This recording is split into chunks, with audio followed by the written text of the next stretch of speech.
എല്ലാവർക്കും നമസ്കാരം.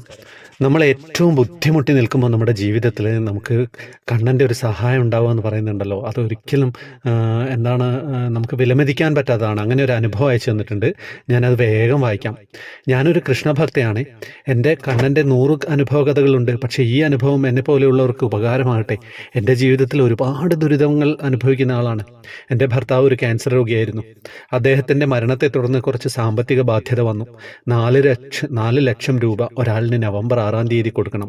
എൻ്റെ കയ്യിൽ യാതൊരു നിവൃത്തിയില്ല. ഞാൻ എൻ്റെ കണ്ണന് കത്തെഴുതി രാവിലെ വിളക്ക് തെളിയിച്ച് മാല ചാർത്തി പാൽപ്പായസം വെച്ച് ഭഗവാനോട് പ്രാർത്ഥിച്ചു.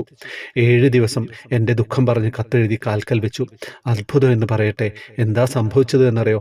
ഒക്ടോബർ 24-ാം തീയതി എൻ്റെ ഒരു കൂട്ടുകാരി 4 ലക്ഷം രൂപ തന്ന് സഹായിച്ചു. 3 മാസം കഴിഞ്ഞ് കൊടുത്താൽ മതി എന്ന് പറഞ്ഞു. ഇന്ന് വരെയുള്ള അനുഭവത്തിൽ ആരുടെ മുന്നിലും എന്നെ നാണം കെടുത്താതെ എൻ്റെ വാക്ക് പാലിക്കാൻ എൻ്റെ പൊന്നോമന കണ്ണൻ എന്നെ സഹായിച്ചു. എൻ്റെ പൊന്നോമന കണ്ണന് നന്ദി, നമസ്കാരം. ഇന്ന് പ്രസന്ന ചേച്ചി എന്താ ഭഗവാന് പാൽപ്പായസമൊക്കെ അല്ലേ കൊടുത്തത്? ഏറ്റവും ഇഷ്ടപ്പെട്ട സംഭവമല്ലേ അല്ലേ? പിന്നെ ഭഗവാൻ സഹായിക്കാതിരിക്കുമോ?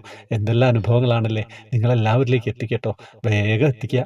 വാട്സപ്പ് ഗ്രൂപ്പിൽ വരാം, ജോയിൻ ബട്ടണിലൂടെ വരണം. കൃഷ്ണവിഗ്രഹം സമ്മാനം കൊടുക്കുന്നുണ്ട്. ഹരേ കൃഷ്ണ.